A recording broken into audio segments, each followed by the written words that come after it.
Welcome back, everyone. I hope you had nice and relaxed Indian lunch. It was great.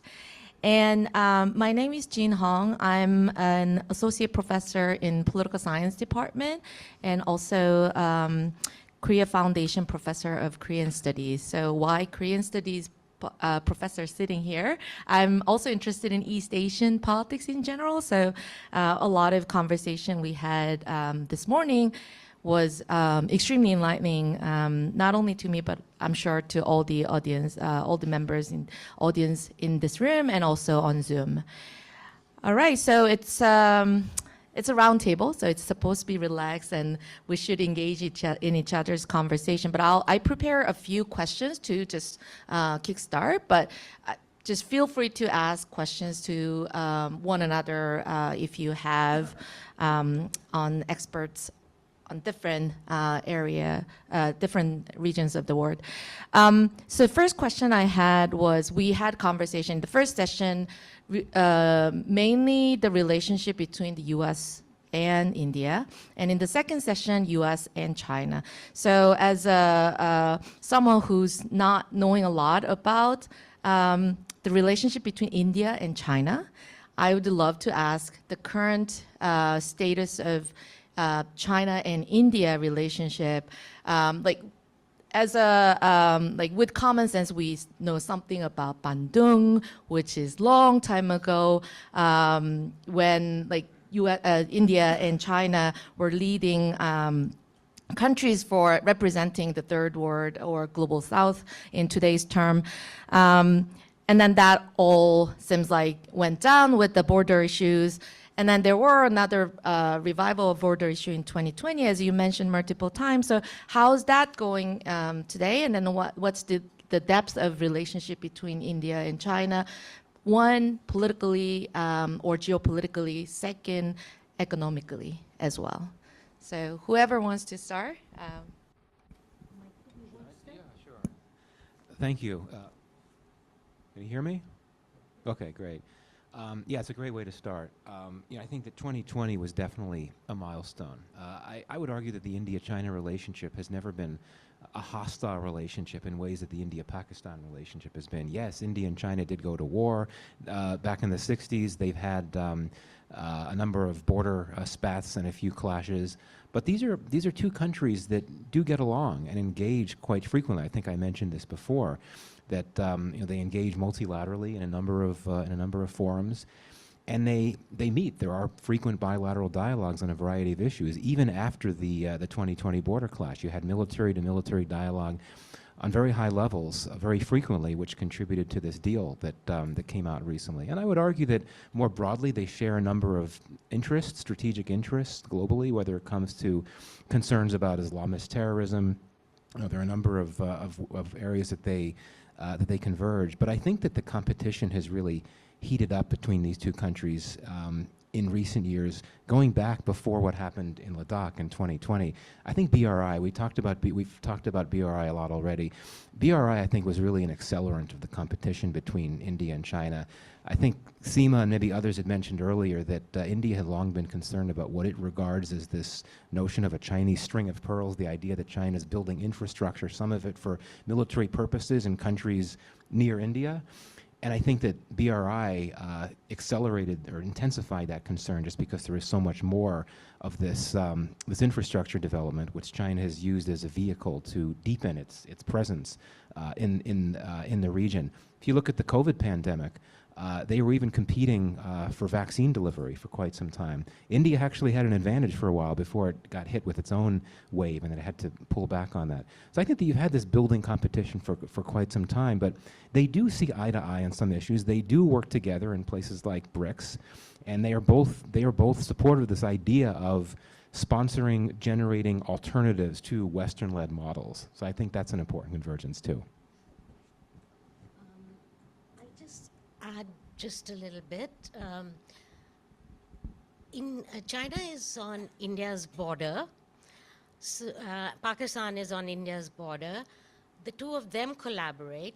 So while what Michael said is right, I think India does not trust China. After 1962, the war that happened, in which India lost a lot of soldiers. India was totally unprepared, was humiliated and defeated. And this happened when India was actually arguing China's case. When China became independent, Nehru was the first Prime Minister of India, and to the extent that he would annoy the Americans, because he would always say, no, China is going to be a great Asian power. There is a story that I don't know if anyone can verify it, that the Americans offered India the permanent seat in the Security Council back then, and Nehru, for which the Indians have never forgiven him, Nehru said you should give it to China because, because all of Asia must hang together and this would bring them into the mainstream, etc., etc. Only to learn that in 1962, India was attacked, and Nehru, many people think that he just died after that. He felt so defeated that that was after that kind of his decline. So that's just the context. India and China worked together pretty well when Rajiv Gandhi was Prime Minister. They worked out these agreements where they agreed that the border should be calm and peace and tranquility, they called it. And there were several arrangements, all of which were broken in 2020 by China. And India, to this day, do not understand what happened. Why did this happen? Because it only sent India closer to the US. So what was the strategic purpose served in that action? But 2020 is not the only incursion into India. China does that repeatedly because the line of actual control has never been delineated. China has refused to sort of use maps or exchange maps. So it's like so vague. Both countries believe it in their heads that this is me and that is you, and they patrol to certain areas, they send their soldiers. All those understandings worked for a while, but then they got shattered in 2020. The understanding they have reached in October last year is very shallow, I would say. I don't think there is any sense. It is just hedging a little bit because of Trump. They're hedging, both countries are hedging. I don't believe that the government of India feels that they can really truly trust, or they want to work with China because economically they need the Chinese, they need the capital and everything. So, but the trade deficit is so vast, it's in favor of China, and I guess it's like to the tune of 70 billion or something like that. It's like really huge. So there are all these problems, and the Chinese say, yes, we'll fix it, but things don't get fixed. So economically, we need them, and that's where things are. So you're dealing with a country because you're forced to, basically, not because you love them. But countries rarely do know each other. Just to build a little bit on what Seema was saying, I did a story about the camps in Rajasthan. They much like the Japanese internment camps in California, after the war, or during and after the war, the Indians put all of the Chinese Indians into camps, most of whom were around Calcutta, a legacy of the British system of using labor. My sense, just from spending some time in India, is that the war was such a deep psychological gash, in part because one of the theories now is that that Mao was actually didn't really care about India so much. He was using this as signaling to Moscow. That seems to be what a lot of scholars think. But this was sort of like, I think, what the Vietnam War represented to America, just how fundamental that was in terms of reshaping their view. And so those camps, they basically gave the Indian Chinese a choice of, you can either go back to China, which of course this was second, third generation, didn't know anything about China, or you can stay in the camp. The last people to leave the camp in Rajasthan were in 1967. We're talking 5 years after a 1-month war ended. And the last time that technically a Chinese Indian in Calcutta had to notify the police, it was breaking down, was in 1996. So there's some real difficulty. And the other thing I would say from the Chinese perspective, it's not meant in any sort of pejorative way, but India thinks a whole lot more about China than China thinks about India. China really thinks about the US, and as India has become more drawn into the context of the US effort to provide different allies and partners to counter China, I think Beijing has started paying much more attention. But in my mind, it's much in the context of US-China. Can I just make some quick observation? Sorry, I'm on the screen. Well, Seema, that story, I would love to know the origin of that story and how to if the authenticity can be verified, because if you recall, Yeon was established in 1945, and the Republic of China at that time was the legitimate representative of China. And so when UN Security Council was established back in 1945, India was not yet independent. So I wonder whether how that conversation came about between U.S. and Nehru about the P5, and also I think the P5 is quite clear. It's the 5 victorious nations in World War II. Whether that is People's Republic of China, that's a separate story, of course. As a China analyst, I'll talk about how China analyzes things and how China strategizes its relations in South Asia. I think when China looks at India, there are 3 different layers of China's India policy. And all the inconsistencies and the conflicts that we see coming out of these 2 countries, at least on the China side, is because of the conflicts among these 3 different layers. First, there is a global layer. I'm sure you all know that China frames China and India as largest developing nations, global south. Who is leader, we'll debate, but at least both China and India are members of the global south. So there is this what I call imaginary coalition in China's mind with India, that of course India will align with China. We're both global south countries, right? How is that even a question? That's the first layer. The second layer is the Asia regional layer. And China's priority on the Asian regional layer vis-a-vis in terms of India is to prevent the emergence of a US-India alliance, or even to that effect, the US-India alignment.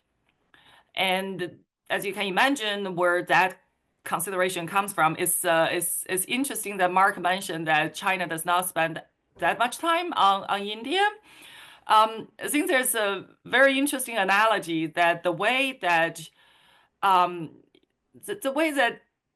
China sees the United States is the way that China believes India sees China.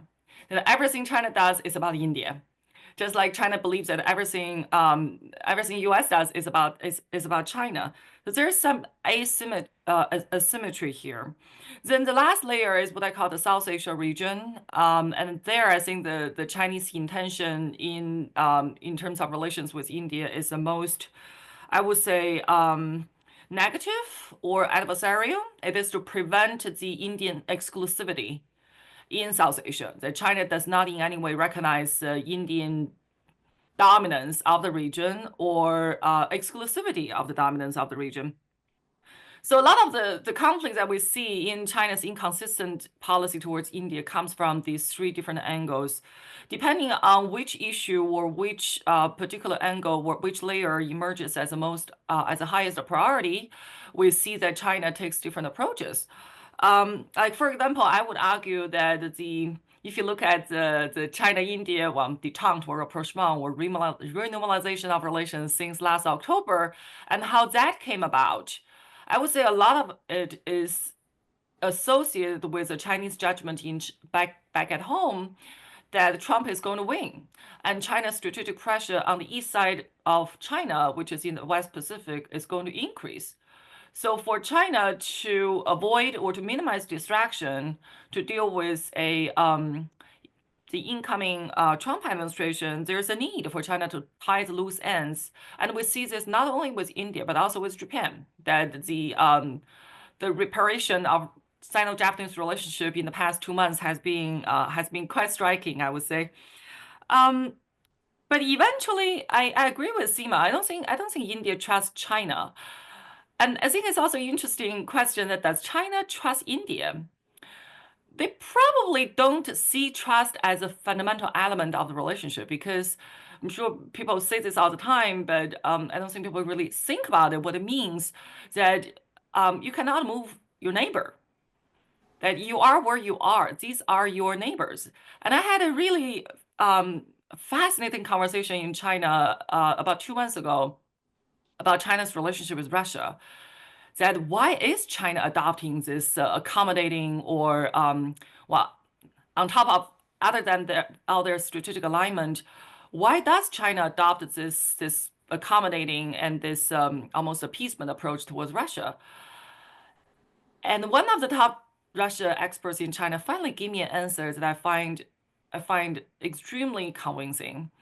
He said, well, Russia is Russia. Russia can be immature. Russia can be emotional. Russia can be a lot of things. And a lot of those things are not positive things. But you also cannot move Russia away from the Chinese border, right? So the question is, how do you deal with a neighbor of that characteristics?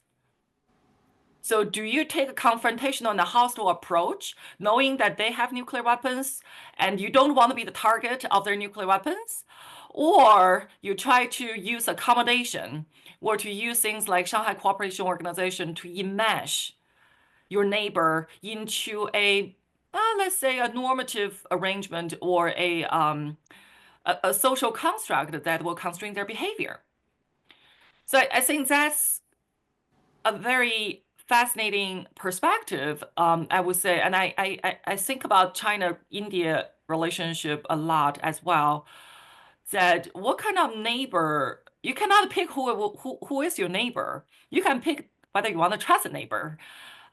But eventually, how to deal with a neighbor and how to turn the relationship into a most constructive and the least harmful one, I think that's up for the countries to choose. And I would say that Xi Jinping, of course, is a different kind of Chinese leader. Some say that he's a deviation from the track of the Chinese reform and opening up. Some say that, well, he's actually a return to the norm. So depending on how you see his policy and what will come out of China's foreign policy in the coming years.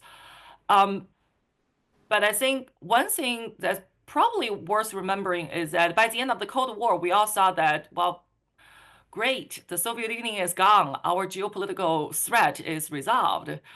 But not really when you look at the Ukraine war.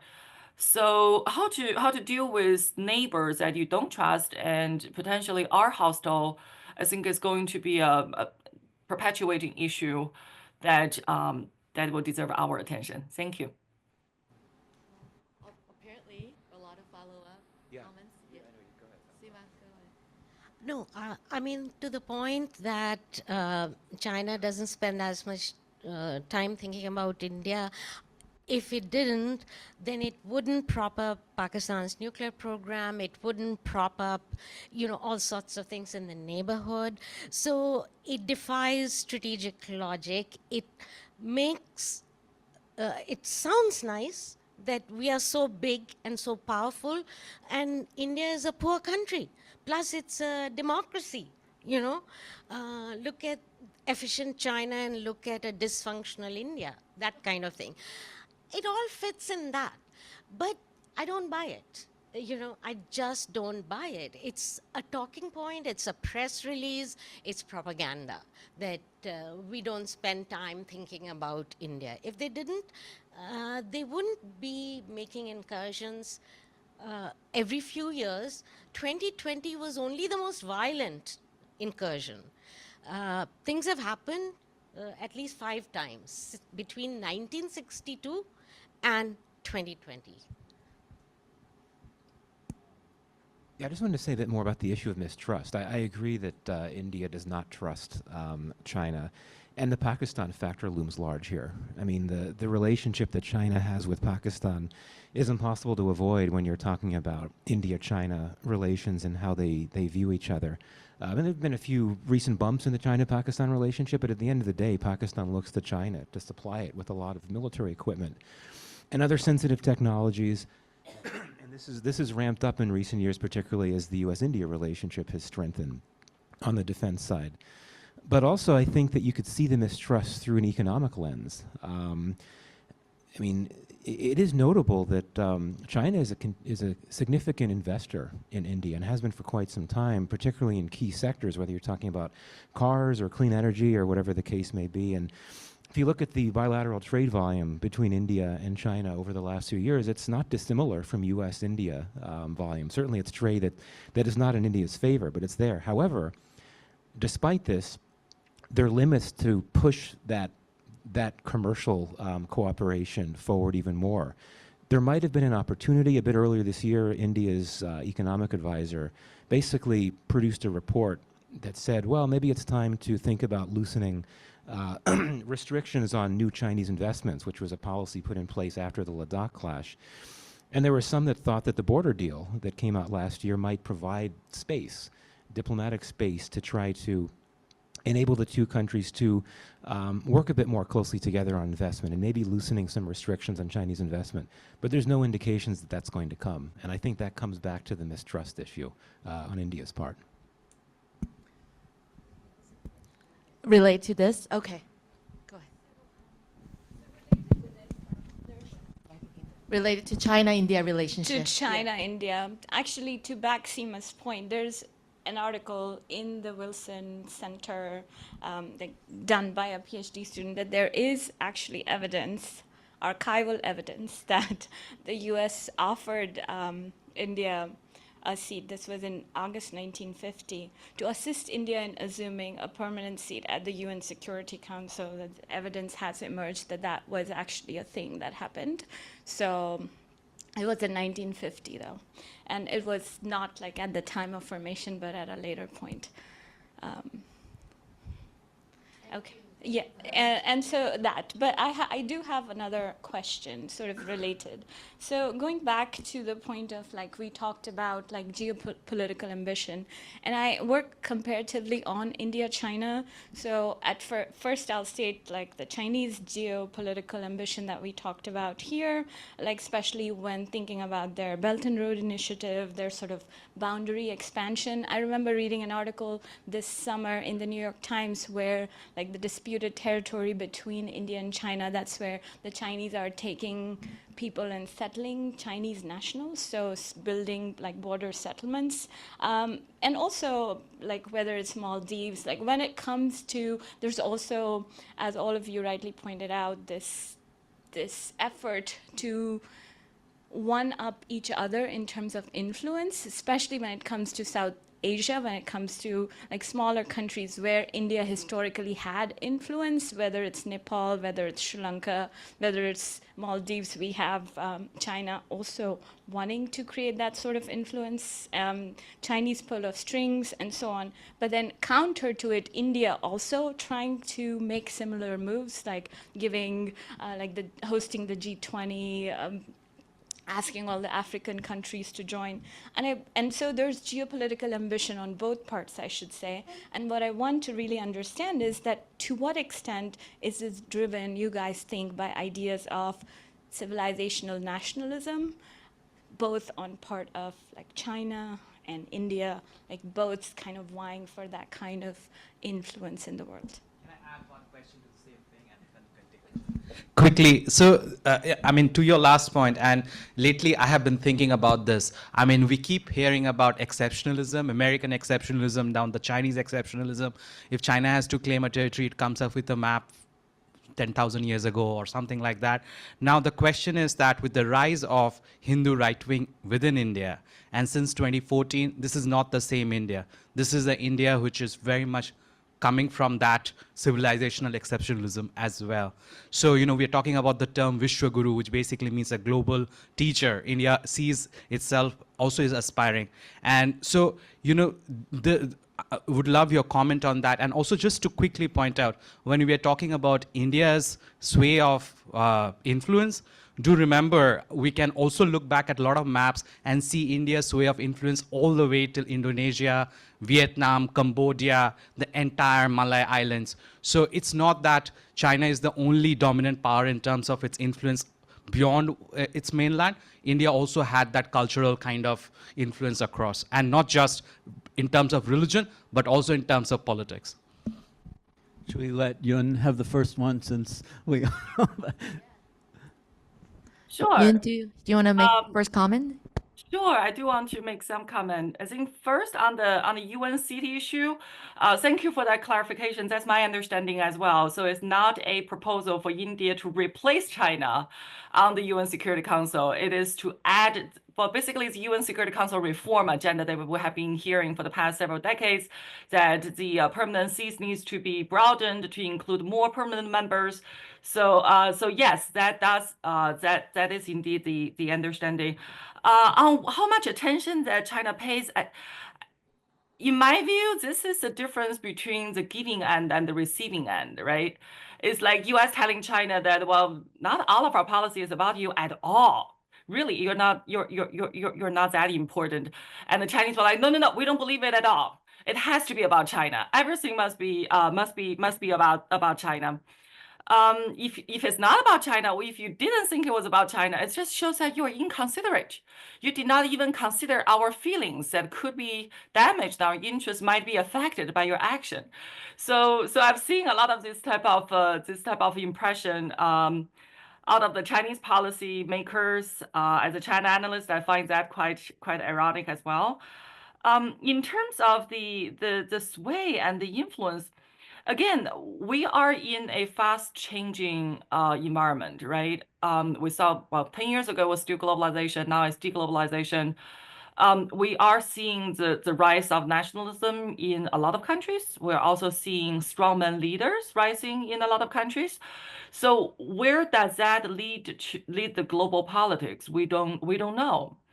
But I think one thing that is for sure is that we're seeing that these strong men leaders are enjoying vast popularity domestically. And this is true for Modi. This is true for President Trump. And remember, today we're here to talk about Trump 2.0. We're not here to debate China-India border. But for Trump, his popularity, as I read this morning, is as high as 55%. That is quite unprecedented. That's extremely high for U.S. domestic politics. So how this global politics is going to evolve, I think that's something that we should be focused on deliberating, not which civilization is superior or which country has more dominance or influence. That's my comment. Thank you.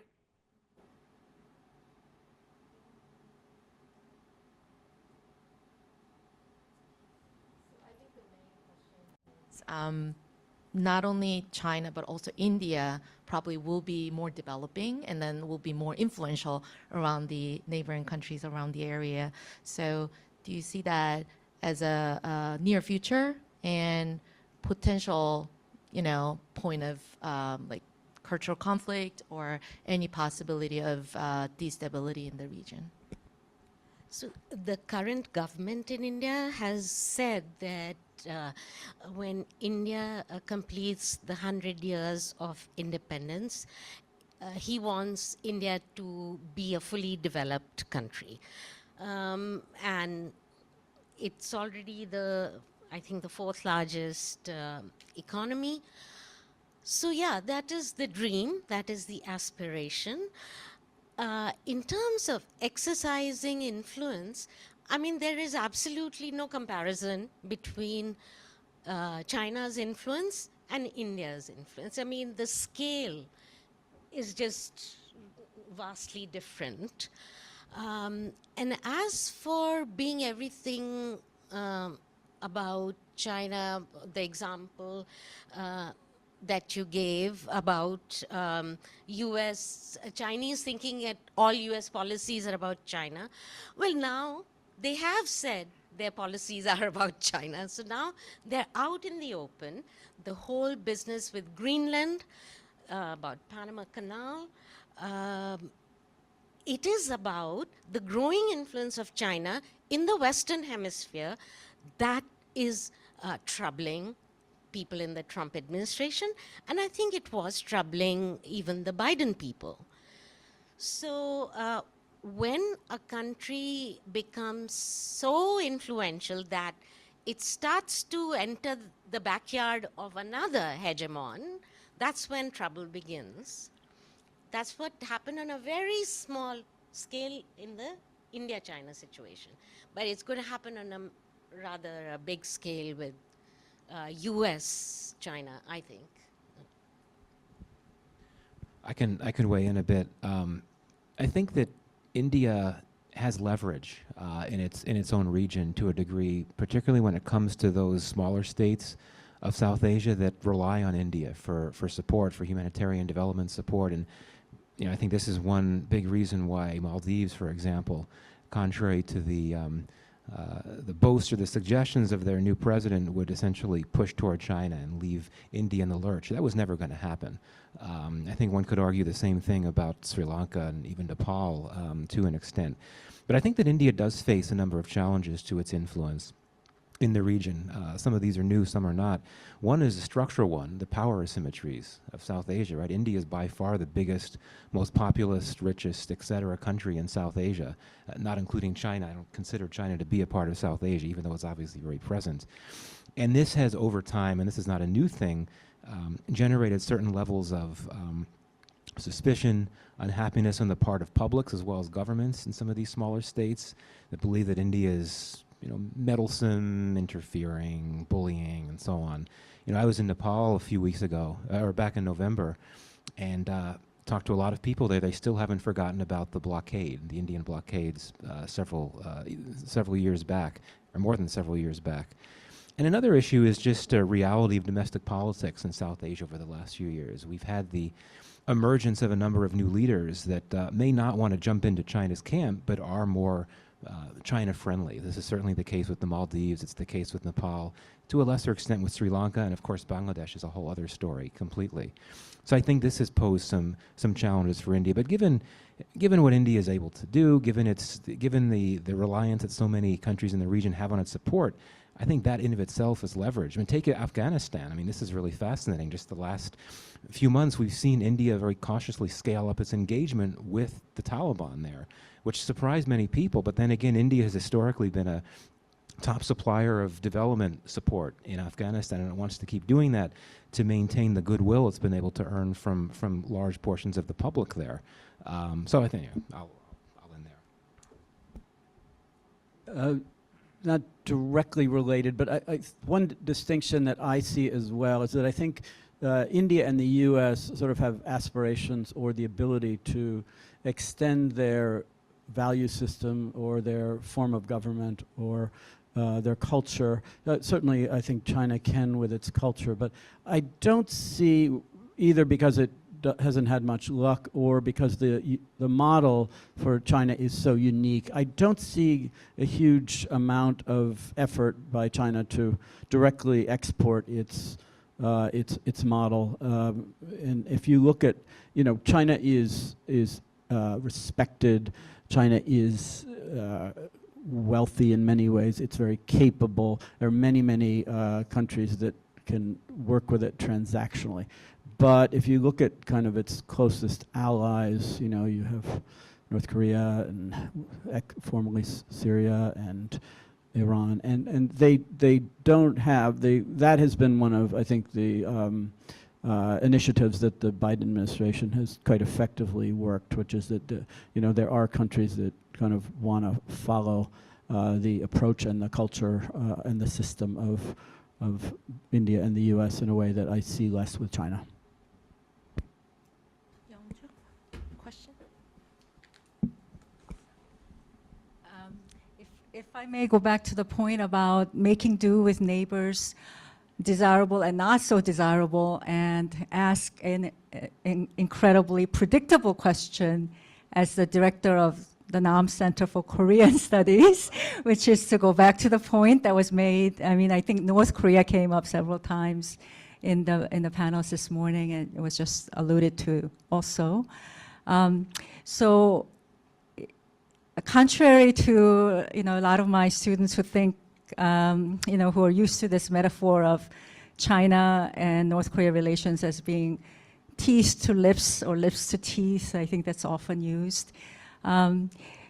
It certainly appeared, ahead of Hanoi, that North Korea was trying to replicate the success of its Sino-Soviet exploitation of the Sino-Soviet split strategy and apply it to Sino-US strategy and position itself, profit from exploiting that strategy fully. From the perspective of my very liberal and progressive friends in South Korea, who celebrated Trump 2.0 across the board on this one issue of re-engagement with North Korea, which Kamala Harris had, just categorically precluded from the possible playbook. I'm really interested from the perspective of China specialists. How is China viewing the return potentially to the drawing board of North Korea, U.S. Reconciliation, normalization? I mean, I don't know. I don't know what the minimum term would be and what the maximum term would be there.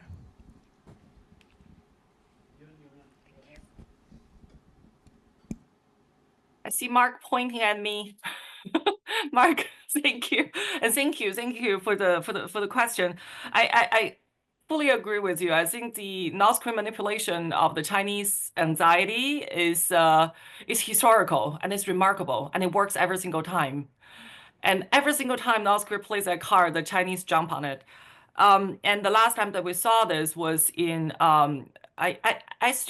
I won't say it is a Hanoi summit. I would say it was March 13th of 2018 when the North Korean spy master handed over he visited White House and gave President Trump a handwritten letter from Kim Jong-un expressing North Korea's desire to engage with President Trump.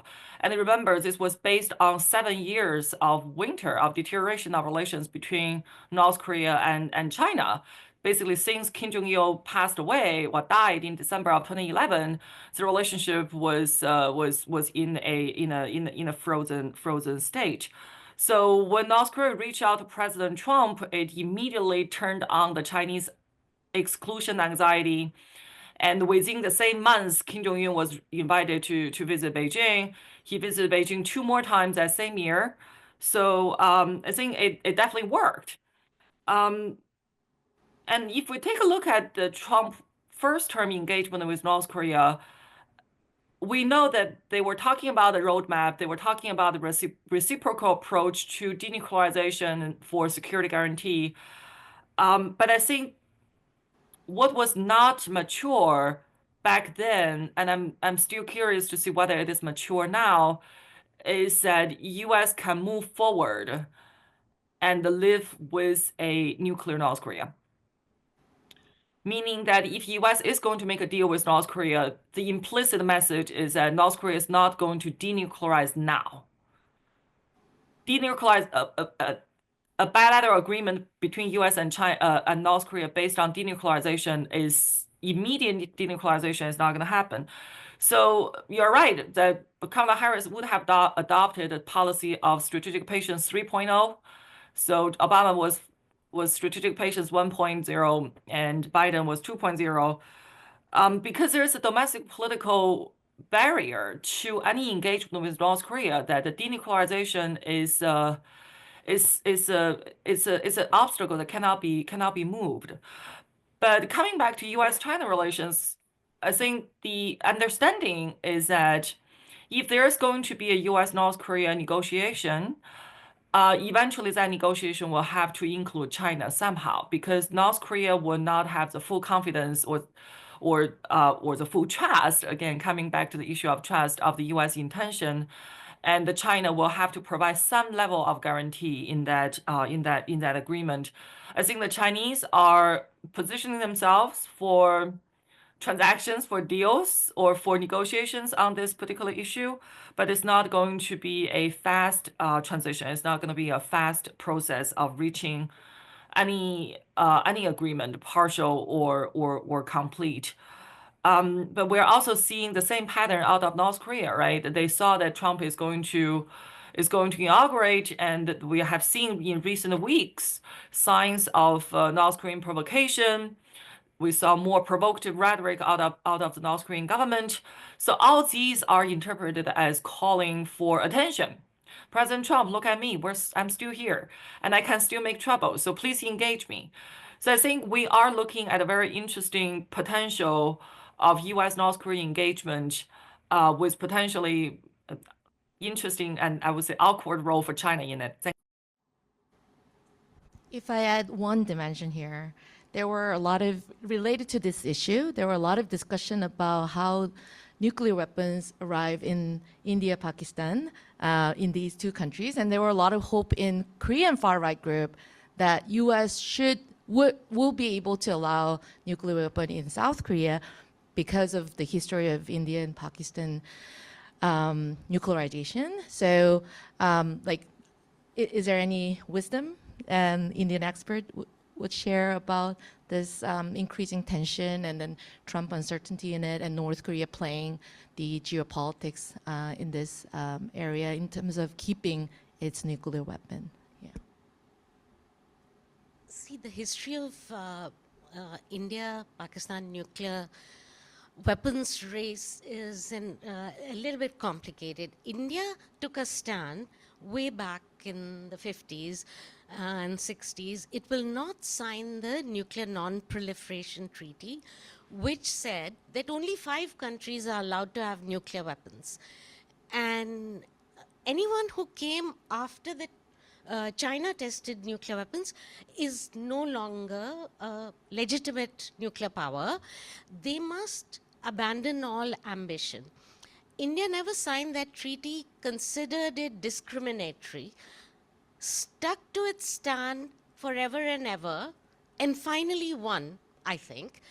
Pakistan followed India's suit, like they also didn't sign the NPT, and said that if India is going towards a nuclear weapons program, we will too, because, we're rivals. So fast forward to George W. Bush's administration, when US and India struck a civil nuclear agreement under which Indian nuclear weapons were recognized. So India became a de facto nuclear weapons power, still not de jure, because it won't sign the NPT, and for the rest of the world, that is very important, or at least some orthodoxy still exists about the importance of that treaty. I think the world has moved beyond that. So I don't know enough about the Korean situation to see a connection, but this is India-Pakistan history. Then 1998, India tested the nuclear bomb. Then shortly after, Pakistan tested the nuclear bomb and came out in the open. Israel is the only country that's believed to have the weapons capability, but We just don't know. you know, yeah, yeah. Yeah, I would just add to Seema's comment on Pakistan. You know, Pakistan essentially lied to the U.S. It kept saying that it was not developing a program, and it really was. And then later on, Pakistan, you had cases of a not very clean proliferation record, to put it mildly, particularly with the controversy involving A.Q. Khan, a Pakistani nuclear physicist who was sending secrets to all kinds of unsavory places, including, you know, North Korea was involved in that. And, you know, we see how things have come full circle. I don't think the U.S. was ever comfortable about Pakistan having a nuclear weapons program. And now, just during the last few days of the Biden administration's time in power, it started slapping rounds of sanctions on Pakistan's long-range ballistic missiles programs, which of course had been supported by China to a degree. So I don't think there's any lesson here for Korea, for North Korea, for South Korea. This was something that was always very concerning from the U.S. from the start. In the Pakistan context, very different with India, just because obviously the nature of the U.S.-India relationship in terms of how it's evolved, and also the perception of successive U.S. governments that India just has a better, cleaner proliferation record than Pakistan does.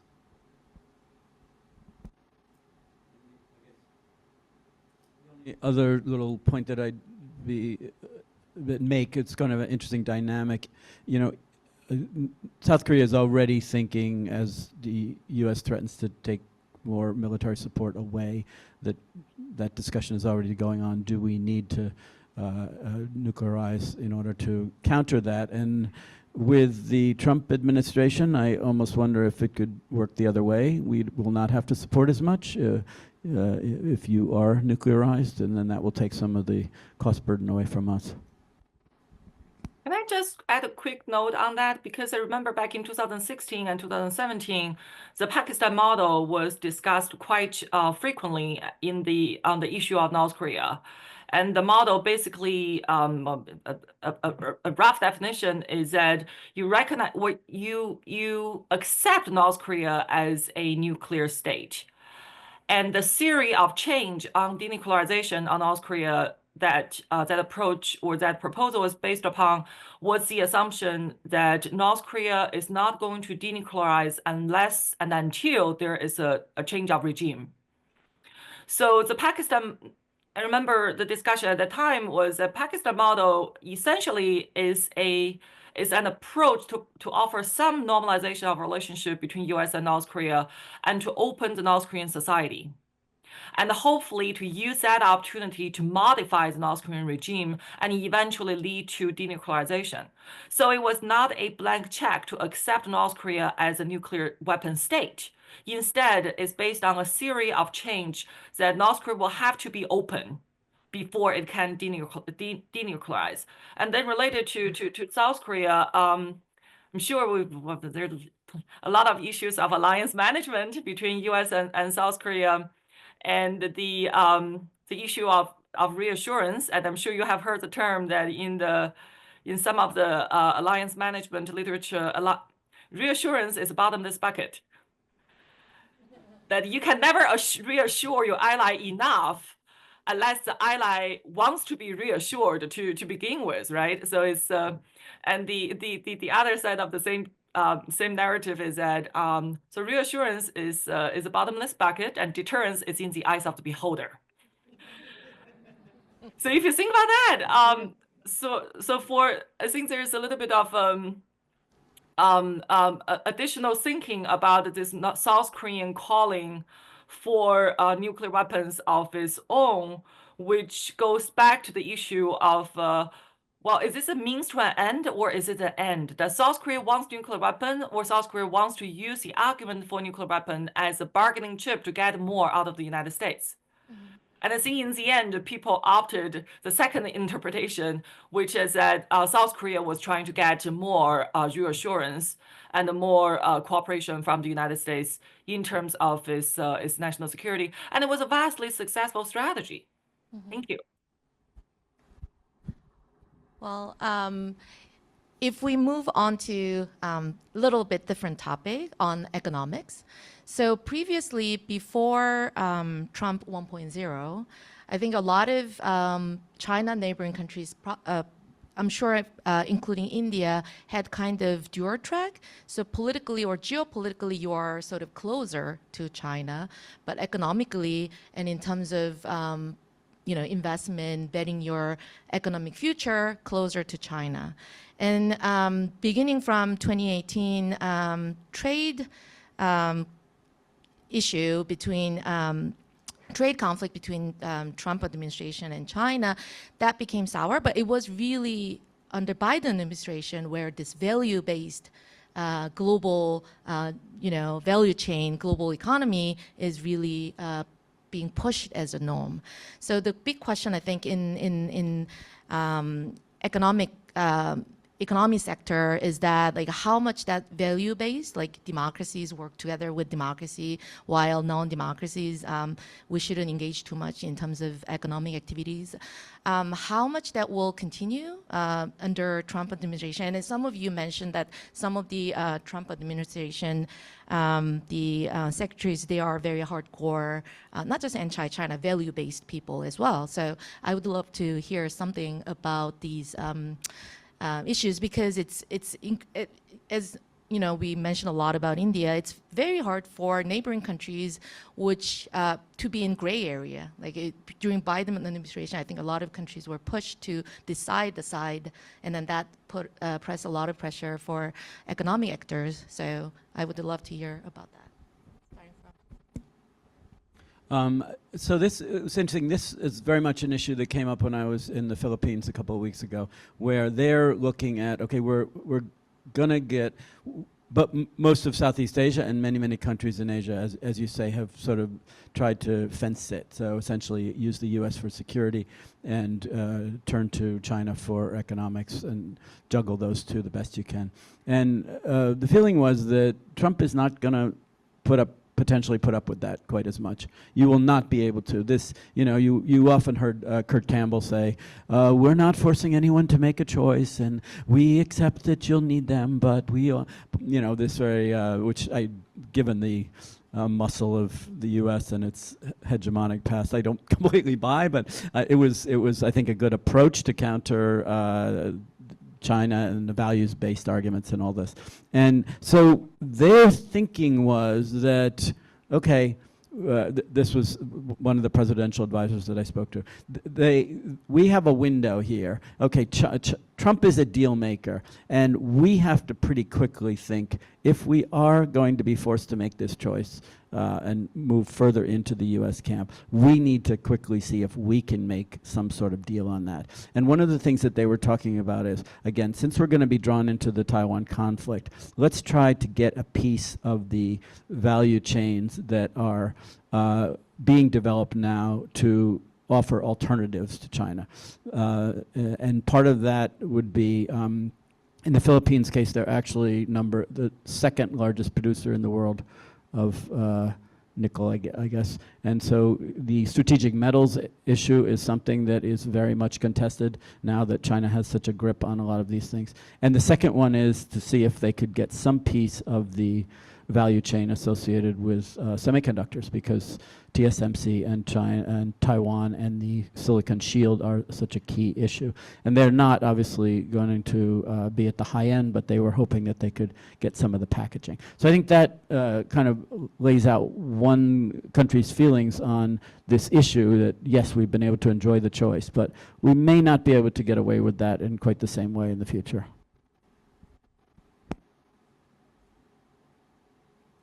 I think there's an overall trend post-COVID to move supply chains, to diversify supply chains, because the world learned a very big lesson after the virus came from Wuhan. The thing is that there are lots of strategies that have been suggested.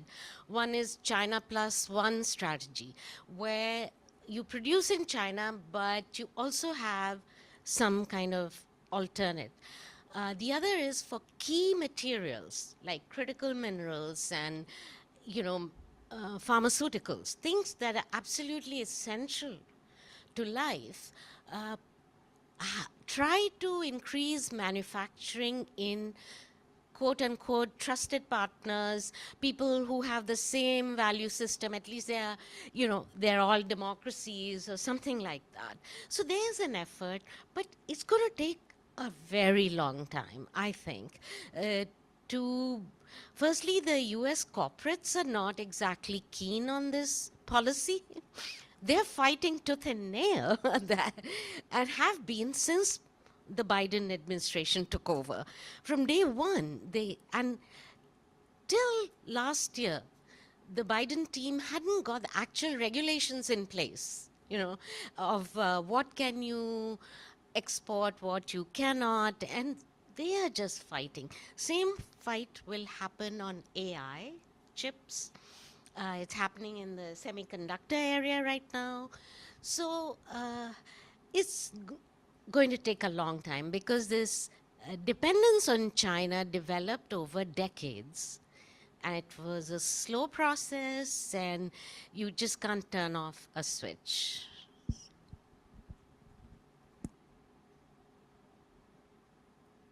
Sure, I could quickly weigh in. I mean, one thing to keep in mind, I mean, this entire question might become moot depending on how Trump's tariff policies go. I mean, if he's getting into trade wars with countries around the Indo-Pacific, that'll just make things a lot difficult on the whole. I'm not sure if things will get to that point. But the other point I would make is coming back to India. I think one of the major goals of the Biden administration in its relationship with India is to cooperate with India to help India develop a capacity to be a bigger part of global supply chains on critical and emerging technologies, certainly semiconductors. And I would think that the Trump administration would want to continue on that front in principle. There'll be a lot of questions for sure, but to me that seems like a sweet spot for the Trump administration. Again, you don't want to predict these things, you don't know. But the semiconductors MOU that was concluded by the two countries, and I think was something that was heavily embraced by both sides. I'd like to think that's something that the Trump and his administration would want to retain. I just want to make a quick comment about, well, I think for the supply chain discussion, we all love to focus on the high-end stuff, right? That's the semiconductor chips, that's the EV, that's the AI, the most recent REI diffusion strategy from the Biden administration. But I think when we look at, for example, between China and India, is more lower-end supply chain flow that worries me, honestly. China, well, we all know that China runs a very large trade surplus with India. Between the China-India trade, about 90% of the bilateral trade is Chinese export to India. And about 10% of that trade is Indian export to China. And we see this trend growing. So from 2020 to 2023, the bilateral trade increased by about 75%. But among that trade, the Chinese import from India actually decreased by about 4% during the same period, which means that China is exporting exceedingly growing number of amount of goods to India. And why is that? This has a lot to do with the shift of the global supply chain, that China is now blocked from a lot of the direct market access, for example, to the United States. So the Chinese alternative strategy that they came up is what I call go south, go global south. Go for Chinese products to go through, for example, countries like India and Vietnam, and then it will no longer be regarded as Chinese products, right? Then it can use the trade agreement between these countries and the United States to access U.S. market. So what we have seen between China and India is a large amount of the Chinese export to India has been used to produce final products that in the end are exported to global north. That includes the United States. This, in a way, you could say is in India's interest, because when Prime Minister Modi was first elected, his initiative, one of the most famous initiatives, was Made in India. And the goal was to encourage companies to develop, manufacture, and assemble products in India and incentivize dedicated investment in manufacturing. So now with the global shift of the supply chain, we're seeing the manufacturing industry shifting towards, for example, from China towards India and from China towards Vietnam. And I wonder whether we consider the national security implication of that. I know that in India, there's a lot of discussion about Chinese investment and about trade with China, about the danger and the cost of economic dependence on China. But I think the conundrum or the intricacy is that on one hand, India wants to use this opportunity to build up its domestic manufacturing industry. But on the other hand, if you let the Chinese in, they are going to have security implications. So I think how to juggle or how to develop a midway approach that can manage both goals will be extremely important for not just India but a number of countries that China is targeting to shift its supply chain to. Thank you. Is there any question? Anne?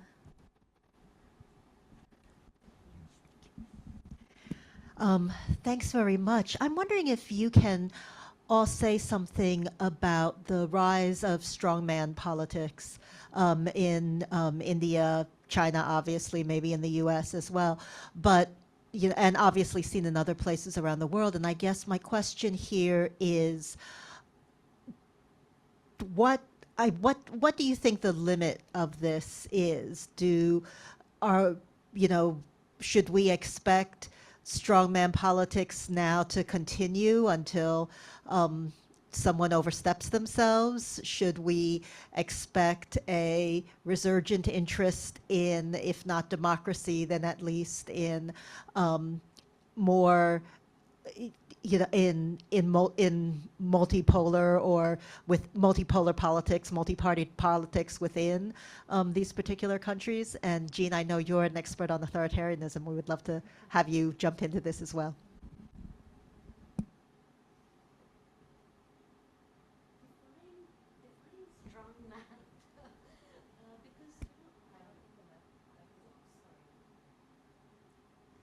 So in this, the idea of strong man, I know it's a very popular term, but I have difficulty with it. So in the case of India, the guy has been elected 3 times now. I have difficulty calling him names because the people of India voted for him fair and square for the most part. I mean, so in terms of, then Trump is called a strong man, right?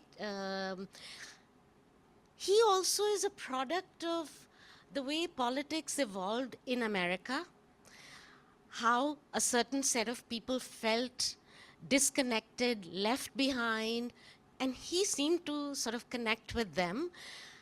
I also see one track in all of this, the growing resurgence of the modern nation state.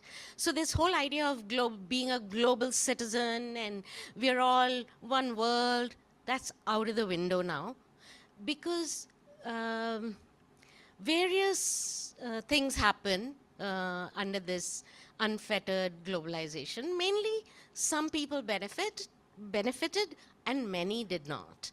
So now governments have to secure their borders, because there's all constant threat to your border. That's number 1 priority. Number 2, secure your own national interests.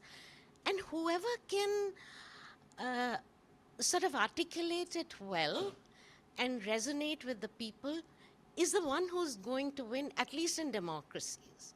I'm not speaking for countries that don't vote. So that's my 2 cents.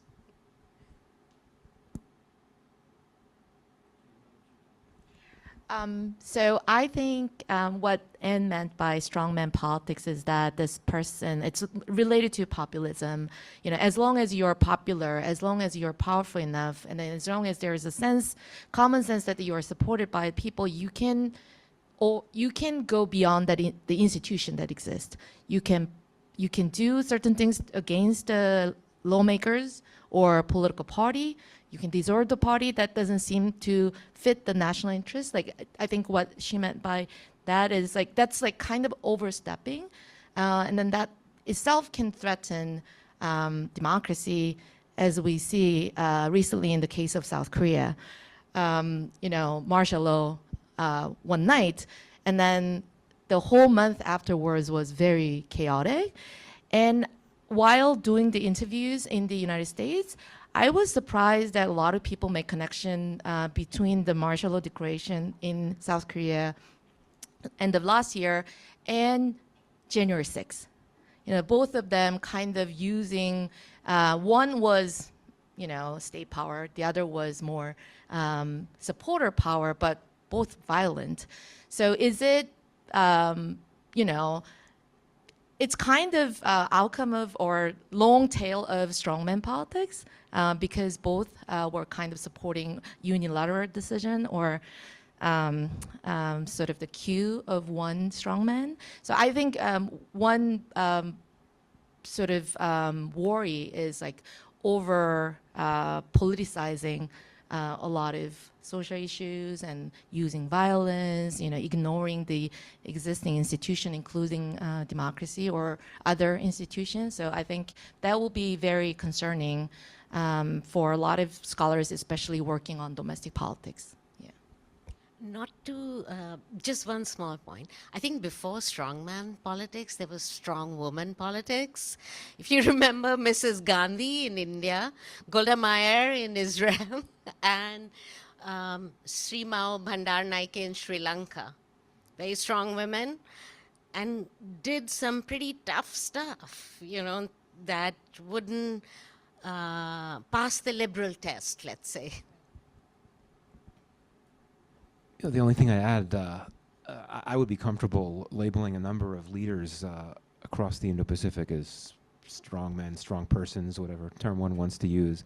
But I think for me, this sort of brings up a question that I can't answer because it's not my area. But yeah, there was a lot of talk about, you know, the rise of strong men, strong person politics in recent years, essentially referring to this resurgence of very strong nationalism. But then it receded for some time. You know, if you look at what happened in countries in Europe and certainly what happened in the US in 2020, but now it's coming back again.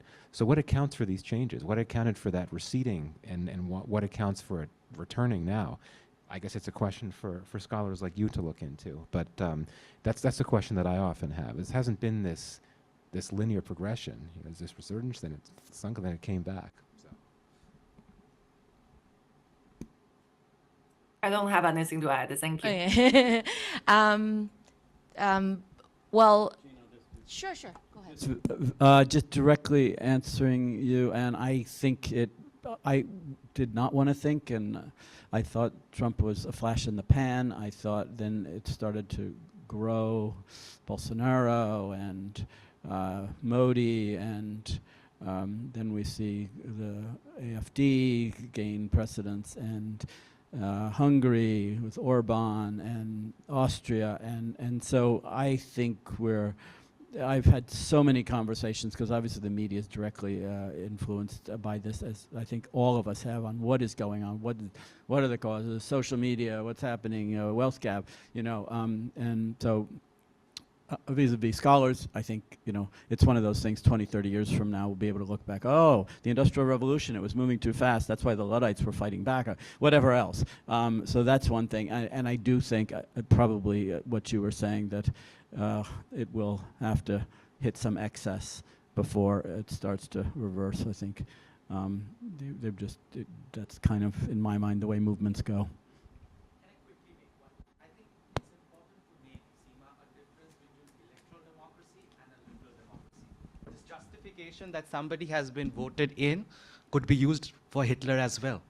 He was also an elected member in Germany. So I think we cannot use the justification of elections to claim that somebody is not a authoritarian. I stand corrected on that. But in terms of the numbers of people, would that count? The numbers of votes he has gotten in alliance with other parties. But that's and- populism, right? Is populism equal to liberal values? No, nobody ever accused Modi of being liberal. And I certainly did not. You know, another thing to add on that is that we could talk about cases of autocrats being elected through elections that are clearly rigged. But I think in India, you know, one could be critical of politics in India, but these elections that have elected Modi have been relatively clean and fair relative to so many other elections in so many other parts of the region and in the world, including those that have brought non-Democrats to power. And also he has to be credited for one of the freest elections in Kashmir, the recent. Right. Absolutely.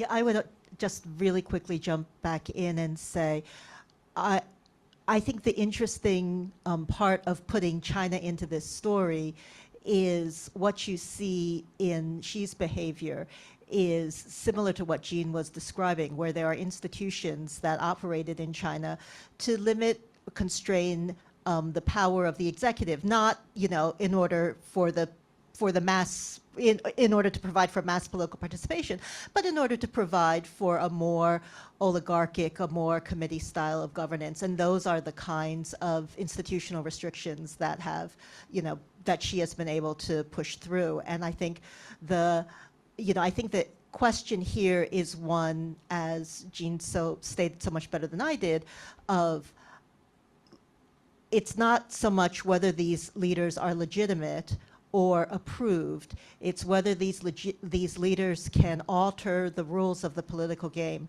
to make it difficult for people who they oppose to succeed them. And also the more committee approach in China was a response to Mao, feeling that it had just gone too far. And so that's kind of the swing.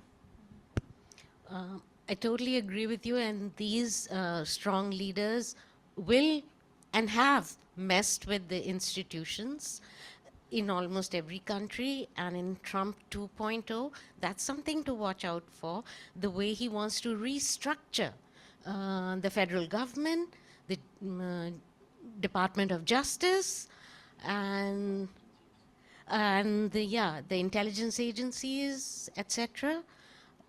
So yeah, that is all very disturbing. And but again, I am compelled to think, how come these leaders got elected? Something the other side did not do right. That's how they came. That's my bottom line. And that I know in India's case, there was a complete failure of the opposition. It still cannot unite behind one person. So how are they going to fight the Modi machine? They're not. So. Yeon, do you want to jump in now? I can try. I think we tend to talk about democracy as if all countries are created equal, right? And they're not. Each country, each case is different. I focus on East Asia, so I do quite a bit of work on Southeast Asia. Aung San Suu Kyi is a democratic icon, right? And when she was the de facto leader of the country, we also saw that the rights of the Rohingya population was not respected in the country.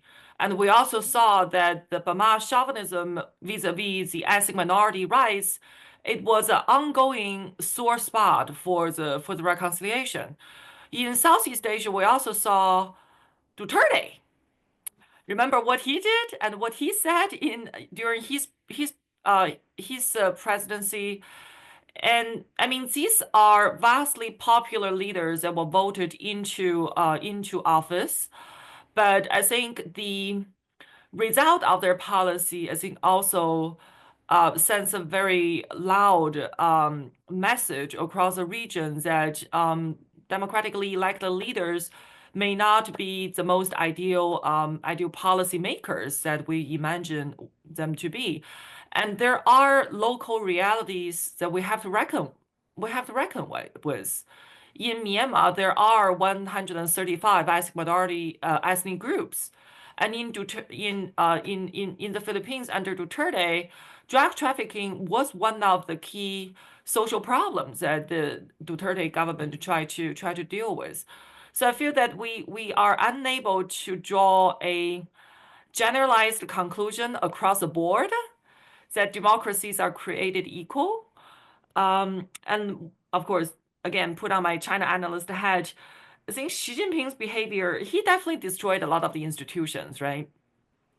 And just like Mark said, the Chinese political system, especially under CCP, is a pendulum that swings between centralization and decentralization, and then more centralization. So it's in the Chinese system, there's a joke that if you centralize, the government turns into zombies, and if you decentralize, the government turns into chaos. So those are the two extremes that the pendulum swings back and forth from, and which goes back to the earlier comment that I made about, do we think that Xi Jinping is an outlier? He's a deviation of China's reform and opening up? Or if you look at China's 2,000 or 5,000 years of history, he's actually a return to the norm. There is deeply rooted political culture and I wouldn't say a preference, but a prioritization of hierarchy in the Chinese politics. And in many ways, we're seeing that Xi Jinping is bringing that out to a new level. Thank you. Let me just add one thing to sort of amplify what Yeon was doing. And this is my own misperception for a long time, because as a reporter, you're sort of talking inevitably to a lot of people in Beijing and Shanghai and Shenzhen and Guangzhou. And so that many of them, much like the top end of the educated Indians, have been to many countries and studied in some of the best universities. And it took me a while to sort of realize, with enough trips to the rural areas, to the quote-unquote real Chinese, that there's very good reasons in Chinese history, if you look, why they view separated powers, division of powers, as the end of an empire when warlords come out and fighting is everywhere and the average person is decimated. And that is, I think, pretty deep in the psyche. And these modern ideas that you can have balance and checks and balances and everything, I had a better understanding that some of the liberal views and regime change-esque views in Washington were somewhat misguided. Okay, so we don't have much time, so I'll conclude as giving you pop quiz related to today's topic. So we talk a lot about foreign policy, foreign affairs today. What do you think is the most difficult domestic problem that will even affect the U.S.-China or U.S. India relations in the next 4 years? While we are talking a lot about uncertainties that Trump gives to India and China, but India and China are not static variable. It's very rapidly changing countries. So what do you think is the most demanding domestic problem that will take the attentions of the country leaders away from Trump? I think in the case of India, it'll be creating jobs and the very, hidden unemployment that's going on with the youth. That is the biggest problem for an Indian politician today. That'll come in a direct clash with Trump's desire to create jobs here. And so when they manage their relationship, that'll be one of the bigger challenges.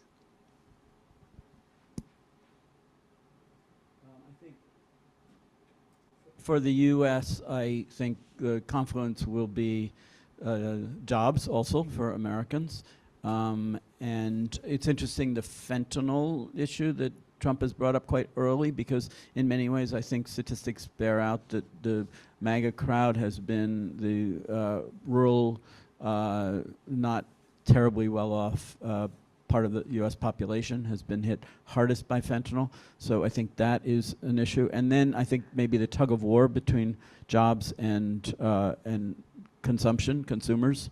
We love to spend in this country, and how tariffs play if he does do fairly drastic things with going up to 60% or some of these threats. Should I go?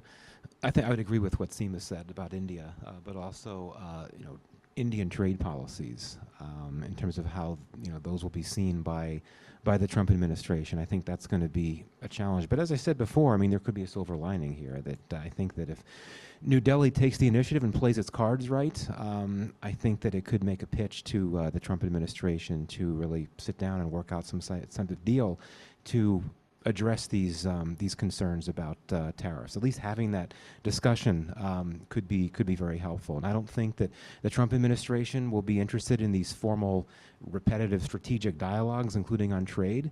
But you take advantage of those opportunities to have that type of negotiation. I think that could be helpful potentially.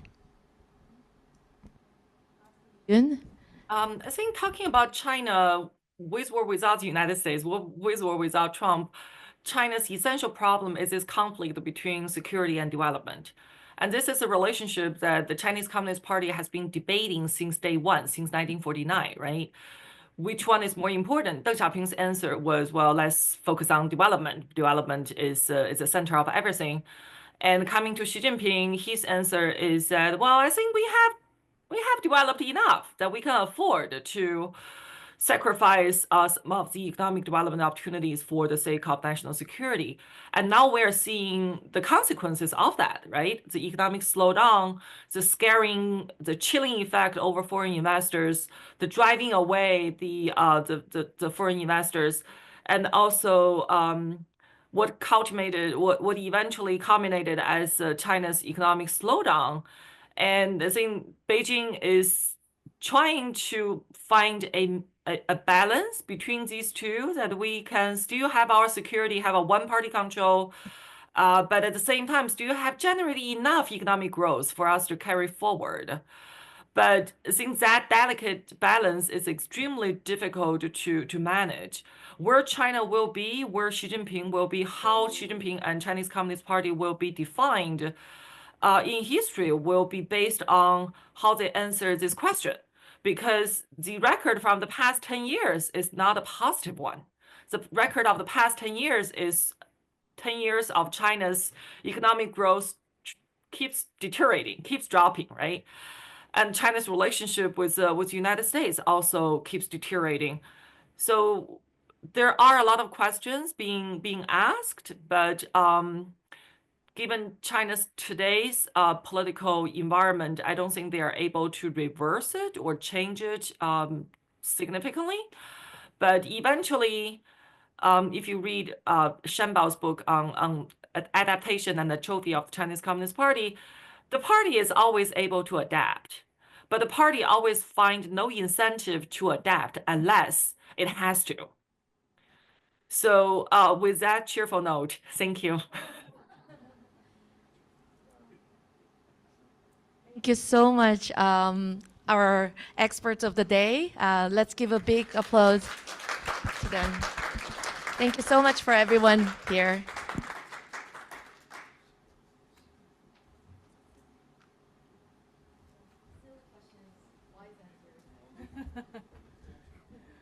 Wow, I have the unenviable task of trying to conclude this modest discussion of three enormous countries and a president who prides himself on being unpredictable. So I just want to say how grateful I am to these four panelists. I wish I could see them every Friday to explain what news is going to come in, because it is certainly going to come in. And I wanted to share with you that the vision for Asia in the Headlines and for us and the Asia Centers working together has really been to articulate various Asian countries, and we've heard about some today beyond India and China. We heard about Vietnam, we've certainly tracking the news in Korea, we heard about Pakistan and Bangladesh, to articulate them together in kind of dynamic and interrelated ways. We at the Asia Centers get along really well. We're all cuddled on the 4th floor of this building. We don't have to do arms deals or sell electric vehicles, so it helps. And I think it is a utopian vision, but it's also a true one. And one of the questions that remains for me from today is that one of the things the panelists said so beautifully and repeatedly was that we're moving to a kind of transactional moment, right? In terms of the US's relationships to the rest of the world, a foreign policy that is interest-driven rather than values-driven. And I think that poses really specific problems for those of us who are working in universities. Insofar as the university aspiration, I think somewhere deep down, we really are values-driven, right? Our job here is to promote a way of understanding relationships between the US and India and China that is appropriate to what a university does in terms of intellectual work, which many of my colleagues in the room are doing. I look forward to hearing from Jean in a few years, or maybe from Anne, of what this all means. But also in terms of the research collaborations we have and the teaching relationships we have with students. And if anyone knows that what we can do as university people, as we move into the era of India, China, and Trump 2.0, I would love to hear it. We need it. But I want to end as well by saying that it takes an enormous amount of work and a huge number of people to make this kind of thing happen. I want to thank Minyoung, Soo-yeon, and Alexis, and Zainab for all they have done to make this possible, Kunal for making this happen, and Youngju Ryo, who has not agreed to give the opening or the concluding, but guided me through this entire process and made the whole thing possible. Thank you all for your time, your engagement. Hello, everyone on the Zoom. Feel free to email us if you have burning questions, and thank you again.